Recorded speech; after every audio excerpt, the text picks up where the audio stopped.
유행하는 다이어트 따라하지 마세요. 아침에는 사과 먹어야 돼, 뭐 갈아 먹어야 돼. 사람마다 별 이야기를 다 해요. 근데 정확하게 이야기하자면은 먹는 게 더 효과적이죠. 오늘부터 계속 먹어보면 빠져요.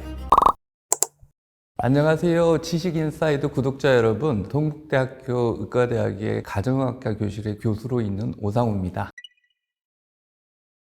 전 세계 다이어트 방법 몇 년 전에 이제 계산을 해봤는데 한 10만 개 정도 된다고 합니다. 왜 10만 개가 나왔냐 하면은 A라는 연예인, B라는 연예인 다 다이어트 방법이 있어요. 그것까지 다 헤아린 거예요. 근데 그런 다이어트 방법을 하면은 아주 흥미로운 거는 거의 다 빠졌다는 거예요. 실제적으로 그런 연구를 한번 해본 적이 있어요. 병원에 미국 학생하고 한국 학생을 입원시켰어요. 근데 미국 학생한테 한식을 먹였고 한국 학생한테 미국 식사를 먹였어요. 그러면은 우리 예상하기로는 한국 학생이 미국의 기름진 음식을 먹었으니까 살이 찌고 미국 학생은 한식을 먹었으니까 살이 빠져야 되잖아요. 근데 둘 다 빠졌어. 그거 왜 그럴까? 사실은 어떤 식사든지 본래 식사하던 패턴을 바꾸기만 하면은 자기 입맛하고 맞지도 않고 우리 몸이 거기에 반응도 제대로 못하기 때문에 살이 빠지게 돼 있어요. 그러나 그 효과는 반짝, 또 시간이 지나면 금방 낮아져요. 그래서 전 세계 어떤 다이어트는 웬만하면 효과가 있고 그렇지만 대부분이 실패로 가고 지속하지 못한다. 이게 불변의 진리죠. 요즘 기름기 많이 먹는 다이어트 그런 거 했잖아요. 기름기 없는 음식 오늘부터 계속 먹어보세요. 빠지긴 빠져요. 근데 대부분이 뭐가 빠지냐면 근육이 많이 빠지죠. 그 다음 다시 찔 때 금방 다시 찌고 지방이 더 늘어나 버려요. 결국은 이런 다이어트를 하면은 다 실패한다. 옛날부터 데이터 분석을 했는데 이상한 거예요. 두 끼 먹는 사람들이 세 끼 먹는 사람보다 더 뚱뚱해. 두 끼 먹는 사람들이 칼로리도 적게 먹고 탄수화물, 지방, 나트륨도 적게 먹어요. 근데 왜 뚱뚱할까? 세 끼 먹는 사람에 비해서 두 끼 먹는 사람들이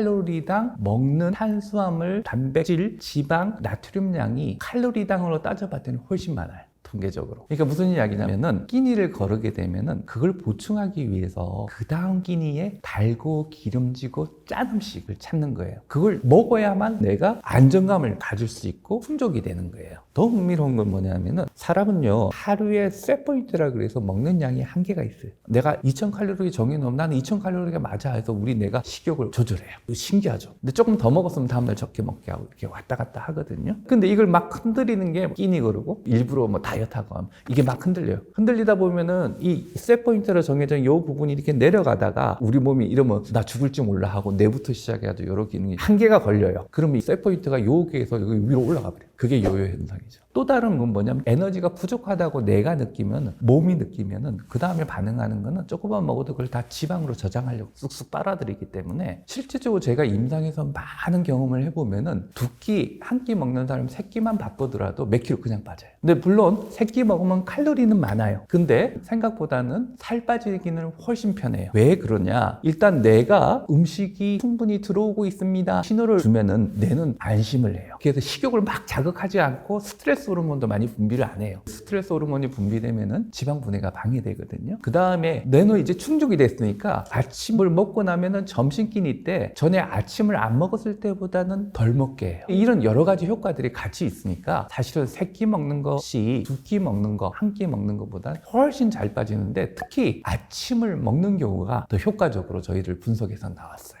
근데 새끼를 먹을 때 새끼를 다 푸짐하게 먹으라는 이야기는 절대 아니에요. 하루 칼로리를 정해놓고 그 시간대에 맞춰서 식사하는 게 살 빼는데 굉장히 효과적이에요. 그래서 되도록이면 아침을 챙겨 먹는데 요즘 바쁘잖아요. 아침을 무리해서 챙겨 먹지 말고 아침에 잠시 배에 신호를 주는 거예요. 내가 약간 포만감을 느끼게 만들고 스트레스 호르몬을 덜 분비하게 하면은 점심 때 적게 먹게 되고 아침에는 사과 먹어야 돼. 아침에 뭐 갈아 먹어야 돼. 사람마다 별 이야기를 다 해요. 근데 정확하게 이야기하자면은 상관없어요. 근데 먹는 방법에는 좀 문제가 있죠. 예를 들어 우리가 음식을 먹고 나서 그 다음에 혈당이 높아지잖아요. 혈당을 빨리 높이는 음식을 먹고 나면은 지방 분해가 잘 안 돼요. 왜냐하면 인슐린이라는 게 분비돼 가지고 피 속에 떠다니는 여러 가지 음식 우리 지방 조직에 잘 저장되게 하는 역할을 하기 때문에 혈당을 빨리 안 높여야 돼요. 근데 또 우리 뇌는 포도당만 쓰기 때문에 이 포도당을 약간 들어가서 뇌에 좀 충족을 시켜줘야 되기 때문에 그래서 아침은 되도록이면은 탄수화물 조금 그 다음에 약간 포만감을 유지하기 위해서 단백질 들어가 있는 거 약간 이렇게 드시면 되는데 예를 들어 흰 빵보다는 호밀빵 거기에는 약간 소화가 천천히 되면서 혈당을 천천히 높여서 인슐린 분비를 좀 덜 오르게 하는 그런 효과가 있겠죠. 흰빵 같은 거 식빵이나 이런 것들은 먹으면 빨리 올라가요. 그 다음에 우유 같은 걸로 단백질 좀 보충해주면 효과적이겠죠? 근데 많이 먹을 필요가 없어요. 아침에 신호만 주면 돼요. 그러면 점심때 양이 줄어들어요. 그래서 그런 방법을 한번 권하고 싶고요. 근데 단백질만 먹는 건 바보 같은 일이고요. 그렇게 먹지 말고 어떤 사람은 과일을 먹겠다고 그래요. 과일 좋죠. 좋은데 열대 과일은 좀 피하는 게 좋아요. 왜냐면 혈당 빨리 높이잖아요. 그 다음에 두 번째는 주스로 갈아 먹으면 별로야. 아침에 바쁘니까 다 주스로 갈아 드시는데 즙을 짜게 되면은 섬유소가 다 빠져나가. 그 섬유소가 없으면 어떻게 되겠어요? 흡수 속도가 빨라지죠. 즙을 짜면 당이 다 나오는데 그 당을 먹으면 혈당이 빨리 높아지잖아요. 사실은 생과일을 먹는 게 더 효과적이죠. 아침은 가볍게 먹어요. 빵 한 조각하고 우유를 먹으면 약간 장이 좀 안 좋아져서 약간의 차, 커피와 같이 먹어요. 근데 이제 가끔은 저도 정신이 없어서 못 먹는 때가 있는데 점심 때 그러면 많이 먹게 돼 있어요. 아마 아침을 먹고 뷔페 가보시면은 자기도 모르게 기름진 거 많이 담고 그럴 거예요. 그래서 되도록이면 그걸 안 담으려고 노력을 하죠. 일단은 유행하는 다이어트 따라하지 마세요. 생각해 보시면은 유행하는 다이어트가 3년 이상 간 게 있나요? 거의 없지 않아요? 제가 한 30년 가까이 진료를 하면서 처음에 진료했던 때 유행했던 다이어트가 지금까지 살아남은 게 하나도 없어요. 왜냐면 효과가 없기 때문이죠. 그 다음에 요즘 진료실에서 만나는 비만 환자분들 보면은 근육은 요만큼밖에 안 남았고 지방은 이렇게 많은 분들 많으세요. 왜 그랬을까요? 다이어트 실패를 반복했기 때문이죠. 아까 말씀드린 대로 유행하는 다이어트 하면은 근육 소실이 많아. 지방은 덜 빠지고 빠진 근육이 근육으로 보충될 거야. 그게 아니라 지방이 더 늘겠죠. 그러다 보면 나중에 조금만 먹어도 살찌는 몸이 돼요. 왜냐하면 근육량이 기초대사량을 상당히 많이 좌지우지하거든요. 근데 기초대사량은 가만히 앉아 있어도 에너지의 60에서 75%가 날아가는 거예요. 근데 기초대사량이 떨어지면 가만히 있어도 날아가는 에너지가 줄어드는 거예요. 그러니까 조금만 먹어도 살찌는 몸이 되는 거죠. 그 다음에 되도록이면 끼니 먹는 게 어떨까요? 하루 3끼 정도 가볍게 먹어도 돼요. 그 다음에 하루 칼로리를 지켜야 돼요. 그 다음에 운동을 대단히 열심히 하면 좋은데요. 대단히 열심히 해서 운동이 스트레스화되면 살 안 빠져요. 오히려 스트레스 호르몬 나오니까. 대신에 운동을 생활 속에서 할 수 있는 운동을 먼저 찾는 게 좋아요. 그 다음에 잠을 잘 자야 돼요. 밤늦게 하루에 한 7시간 정도 자는 게 좋고요. 일정한 시간에 자는 게 좋아요. 수면이 흔들려 버리면은 우리 몸이 상당히 위급한 상황인 줄 알고 지방 분해를 방해하고 기름진 음식을 더 찾고 스트레스 호르몬이 많이 나옵니다. 또 밤에 수면이 안 좋은 사람, 코골이가 심하거나 이런 사람들 깊은 잠을 못 자서 하루 종일 피로, 스트레스 호르몬이 많이 나오거든요. 또 혈압도 높아지고. 그래서 그런 분들도 사실은 그런 부분을 좀 줄이기 위해서 여러 가지 노력을 좀 하셔야 되고요. 마지막으로 다이어트 과정이 스트레스화되면 안 돼요. 굶어 죽지 않기 위해서는 스트레스 호르몬은 에너지를 저장하게끔 돼 있고 에너지를 빨리 낼 수 있는 기관에 많이 넣으려고 그래요. 그게 대표적인 예가 내장 쪽에 있는 지방이에요. 뱃살 나오면 스트레스살이라고 그러죠. 굉장히 의학적으로 맞는 말입니다. 근데 그 스트레스 호르몬의 대표적인 분비되는 호르몬이 스테로이드라는 호르몬이에요. 근데 스테로이드 계통의 호르몬들이 몸에 나오면요, 여러 가지 변화를 일으키는데 선천적으로 아니면 몸의 질병 때문에 많이 나오거나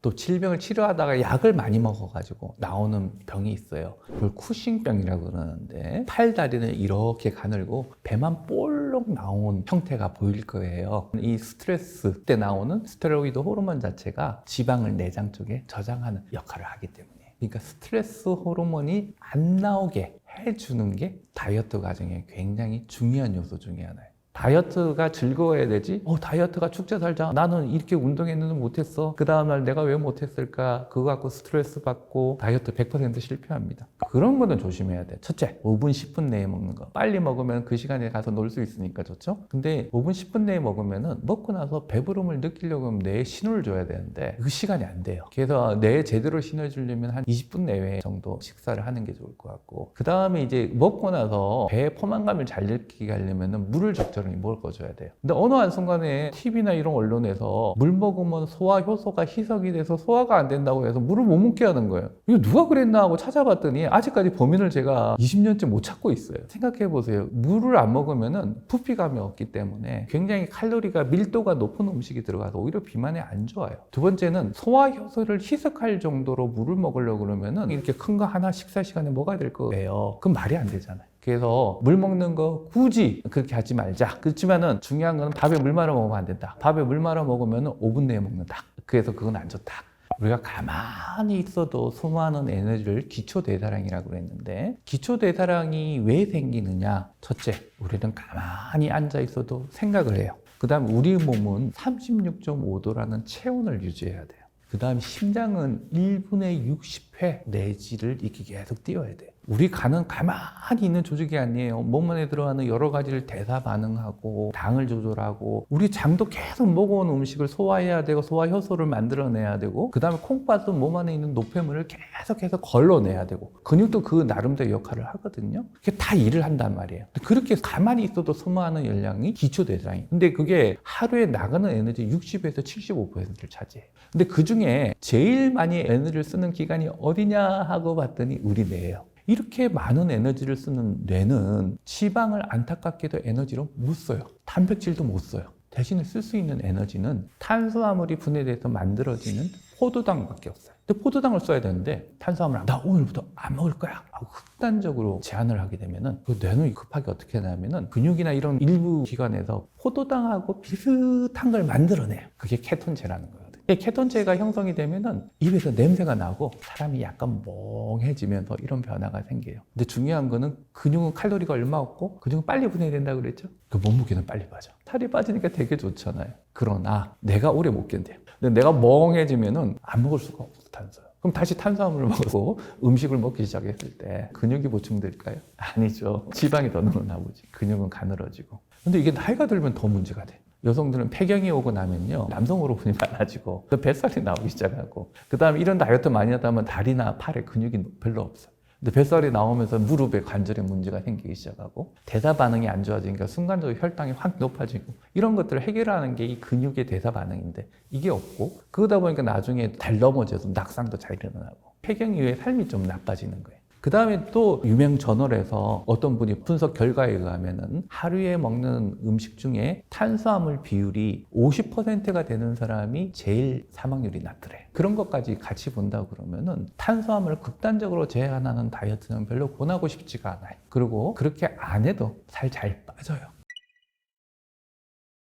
몇 년 전에 혼밥 자료가 있으니까 한번 분석해보자 했는데 아주 너무 재밌는 결과가 나오는 거예요. 혼밥을 하는 사람들 중에 남자, 여자로 나눠서 분석을 해봤더니 남성은 혼밥을 하느냐 안 하느냐에 따라서 영향을 너무 많이 받아요. 뱃살도 나오고 대사증후군의 위험도 높아지고. 그런데 여성은 하나도 영향이 없는 거야. 그래서 여성들은 관리를 잘하는구나. 남성은 혼자 살면 안 되는구나. 그 집에 가서 와이프한테 잘해야지 하고 생각했죠. 근데 요즘 최근에 해봤더니 전에는 남녀 차이가 있었는데 요즘은 없어요. 근데 혼밥이 여전히 문제야. 혼밥을 하는 사람들 보면은 요리 안 하잖아요. 우리가 처음 연구할 때보다는 배달 문화가 너무너무 활성화가 돼버렸어요. 여성은 옛날에는 요리를 좀 하고 하셨는데 또 여성들도 요즘 사회 참여가 점점 많아지고, 그다음 혼자 사는 여성은 또 자기 밥벌이를 해야 되잖아요. 남성도 해야 되고. 그러다 보니까 혼밥이 사실은 문제가 되죠. 근데 가족끼리 먹으면은 아무래도 상대방의 건강을 생각해서 음식을 조금이라도 덜 기름지게 하고 뭐 이런 것들이 좀 있는데, 혼자는 일단 내 혼자 바쁘고 그다음 짧은 기간에 빨리 먹어야 되고, 그 다음 혼자 있을 때 좀 외롭고 그러니까 소주도 한잔하고 맥주도 한잔하고, 이런 식의 음식의 종류, 음주, 그 다음에 같이 먹는 식탁의 문화, 이런 것들의 차이가 복합적으로 영향을 미친 것 같아요.